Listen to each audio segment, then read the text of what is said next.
The Marquette Golden Eagles tried to hang on for as long as they could, but couldn't quite get it done against the #2 Yukon Huskies right here in their own home at the Bradley Center Wednesday night.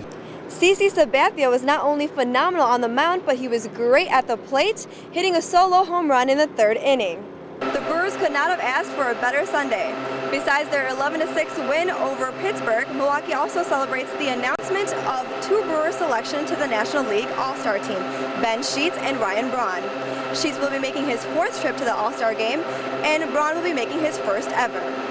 The Bucks had their heart set on West Virginia's Joe Alexander, so when he was still available, Milwaukee selected him as the 8th overall pick in the 2008 NBA Draft. The Brewers were hoping to land the first place spot in the NL Central, but could not quite get it done today against the Astros. Although they were off to a pretty good start, most of the damage was done in the 5th inning, and the Brewers could not seem to turn it back around from that point on. Well, we're not playing well. I mean, we're not hitting, we're not pitching. You know, you can call it a funk, I guess. You know, we need to play better. Despite the 11-6 loss against the Astros, the Brewers are hoping to continue battling for that #1 spot when the Cubbies come to town tomorrow for the 4-game series here in Milwaukee. Reporting from Miller Park, I'm Payal Patel, WISN 12 Sports.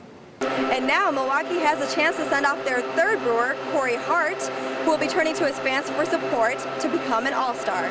From Miller Park, I'm Payal Patel, WISN 12 Sports. Reporting from the Cousin Center, I'm Payal Patel, WISN 12 Sports. Reporting from the Bradley Center, I'm Payal Patel.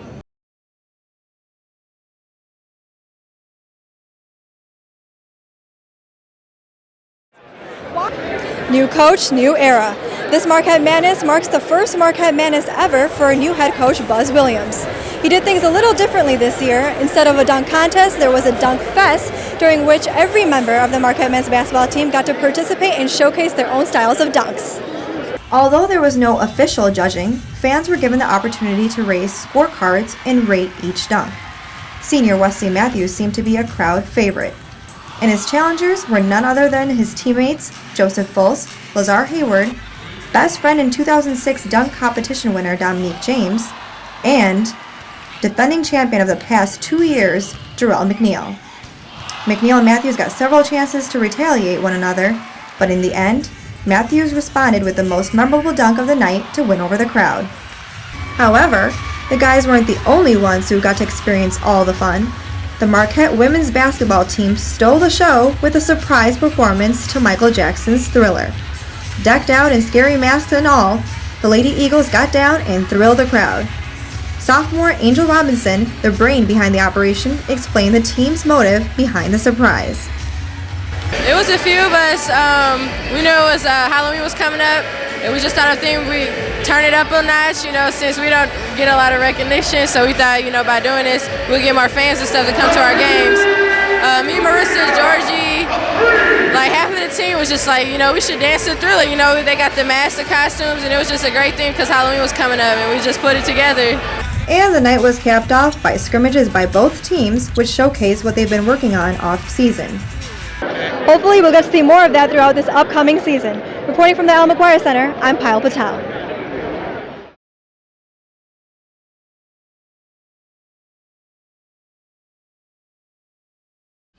With the first game just around the corner, the Marquette basketball program will be looking to fill the arena with as many bodies as they possibly can.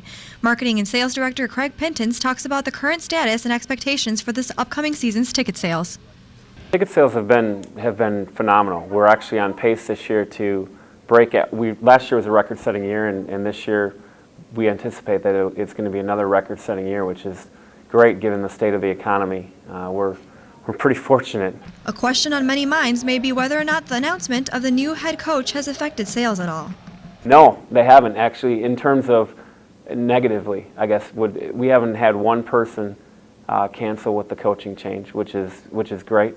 Our fans, I think, realize that it's the program, and we've been very fortunate there. There are a lot of people that are excited about Coach Buzz being here, and that's actually translated into more ticket sales for us if that's possible. Students have also been concerned over the rise in Fanatics ticket prices within the past 4 years. Went from $55 to $70 to $85, and next year they actually will be $100. Now, that is a pretty steep increase. The one thing when we look at student ticket prices, we want to create the best possible environment in not only in the Big East but in all of college basketball. And we feel that we do that, and we do that because we have one of the largest student sections in the country. Coach Buzz and his squad may be able to pull off another record-breaking season in ticket sales this year. Reporting for MUTV Sports, Payal Patel.